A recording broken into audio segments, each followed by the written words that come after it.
Salut les amis, ça fait longtemps, c'est ma première vidéo de la saison pour 2022. Welcome back! Je suis motivée, j'ai comme objectif d'avoir mes aromates mais à l'année longue parce que le problème qu'on a ici malheureusement dans la zone 5 où nous sommes, c'est que notre période chaude est trop courte. C'est vraiment un problème. Moi, je trouve que c'est un problème. Et comme les aromates, surtout pour moi qui fait beaucoup d'épices, c'est de quoi qu'on a besoin tout le temps, je me suis dit, cette année, mon objectif, c'est de partir des aromates en pot. Donc, vous pouvez voir ici mon thym, que malheureusement, j'ai foiré.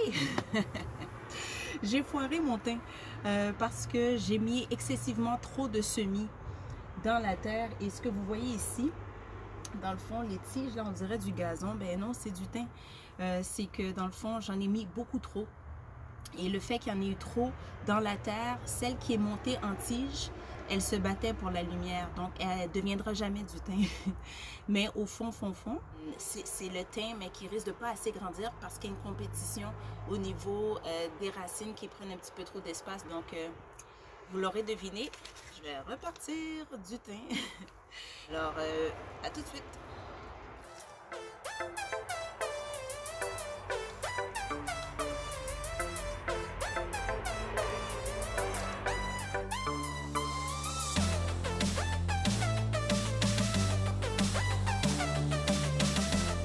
La date originale où j'avais parti mes thym, c'était le 28 mars, soit exactement une semaine après le printemps. Et donc là, je réessaye, mais je pense que ça va marcher cette fois-ci. Je vous fais un quick tour de mes semis qui ont quand même pris de l'envergure. Alors voilà. Donc, ici, on a, si on commence vers la gauche, du thym. Donc ça, c'est la nouvelle batch que j'ai repartie parce que j'ai foiré la première batch, comme je vous l'avais montré tout à l'heure. Parfait. Ensuite, on a, dans cette rangée-ci, ce sont des épinards qui sont pas faciles à trouver quand même à Montréal. Donc, je suis chanceuse d'avoir ça. C'est ma copine qui m'a envoyé ça de la Tanzanie. So dope, so cool.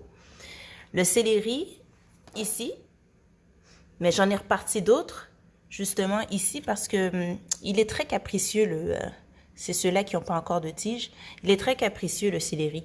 Ensuite, c'est ça, le céleri, lui, a besoin, pas trop d'humidité, mais assez d'humidité, en tout cas. Fait que ça, c'est celles qui ont survécu, puis les autres, je les ai repartis. Bon, on continue.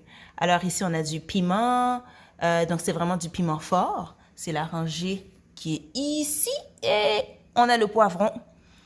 J'ai appris ma leçon, hein. L'année passée, j'ai vraiment pas assez arrosé. Donc là, maintenant, je connais les astuces. On continue. Donc, la fameuse amarante. Donc, l'amarante, il y en a une qui a vraiment germé, mais c'est sûr que c'est pas terminé, là. On lâche pas. Concombre. Les concombres, eux autres, là, ça, c'est une autre plante capricieuse. Il faut qu'il fasse chaud dehors, puis là, bon. Là, la neige commence à fondre un peu, là, mais on commence à être pas mal tanné. Ici, on a les aubergines. Bon, rien à l'horizon. Je vois absolument rien à l'horizon. Mais, par chance, les tomates, elles ont germé. Toujours fidèles au rendez-vous.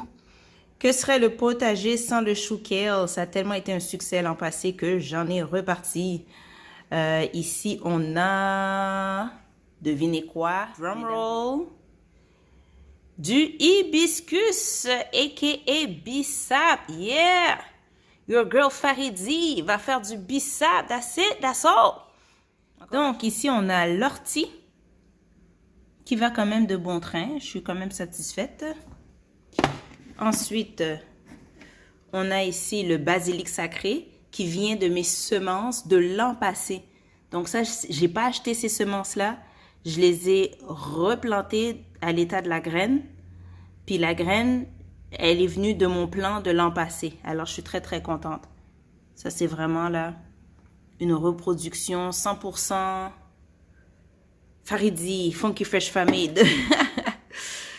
Bon, ça, c'est le fameux thym qui est tout fou, là. C'est la première batch que j'avais faite au printemps. Regardez de quoi elle a l'air maintenant. Et le persil, c'est une des aromates les plus difficiles, à ce qui paraît, à faire pousser. Donc, peut-être que je vais en repartir encore de celui-là parce qu'il y a juste quelques petites brindilles. Donc, voilà. C'est vraiment hot parce que je vais avoir des plantes assez exotiques et comestibles à la fois. Donc, il va y avoir le Palma Christi que je recommence cette année, c'est sûr. Je suis pas encore prête à faire mes huiles parce que j'en veux vraiment en masse, là. J'en veux en abondance. Alors, il va y avoir le Palma Christi que j'avais commencé l'année passée et les semences de l'an passé, je vais les replanter. Il va y avoir, comme vous venez de voir, le hibiscus. Donc, on va faire du bon jus, du bon bissap. Ça va être tellement bon. Et, oui, l'amarante. L'amarante, je le repars, c'est tellement une belle plante. Elle est tellement belle, ça produit tellement en abondance. Je peux pas comprendre qu'on ait des céréales aussi bonnes, aussi bonnes pour la santé, tellement riches en toutes sortes de nutriments, puis de pas le cultiver, c'est comme ça serait un péché littéralement. La plante est belle et en plus elle donne des super des graines qui deviennent des céréales très très bonnes, mais c'est surtout que c'est très beau. Alors voilà, on se dit à très bientôt.